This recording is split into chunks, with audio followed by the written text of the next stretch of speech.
Sa Good Vibes, Cebuano artist nga nagabaligya sang painting sa Dalanon sa Bacolod, balik Bacolod naman.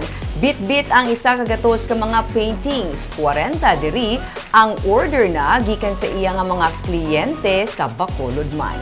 May report si Romeo Subaldo. Balik na naman sa circumferential road sa tabuksang Valley of Peace nga patso ang Cebuano artist nga si Armando Salvacion.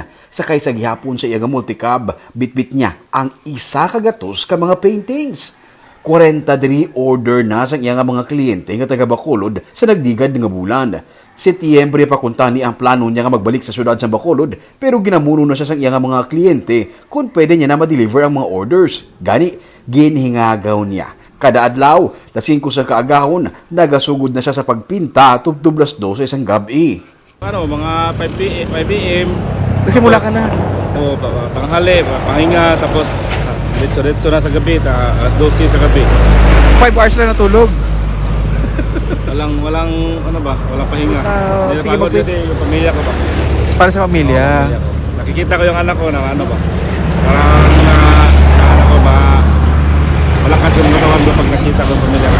Sa isa ka bulan, isa ka gatustanan ka paintings ang nahuman niya. Kahapon na sila nag-abot sa Bacolod, pero may mga nagabinakal na dason. Isa ka persona na pulo ka paintings ang ginbakal sa iya. Tag 2,000 tubtub 4,000 pesos lang abi ang kada isa.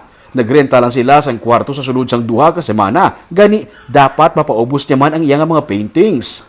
Pili siya ng 10 piraso ngayon, 10 bilog. From San Carlos City? Paano yung nalaman na nandito ka, sir? Hindi, nakita niya sa Sa Facebook rin? So pumunta siya dito talaga? Taga San Carlos City siya? Noon. So ngayon dito na? Oo.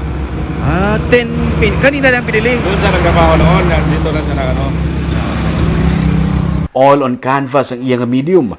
Pamilya sila sa mga artist, halin sa iya nga amay pakato sa ilang nga mag-ulutod.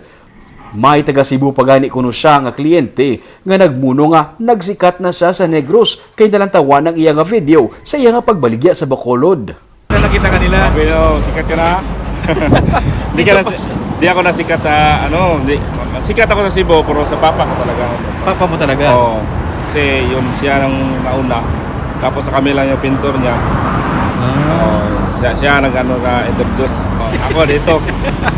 Sang Hunyo, 90 ka mga paintings ang dala niya. Kag pinsan niya anay, mga isa ka bulan ininila mapaubos. Pero nakibot siya nga, isa lang ka semana, ubos ang tanan niya nga paintings. Nalipay siya, kay nauyunan sa taga Bacolod ang iya nga mga obra maestra.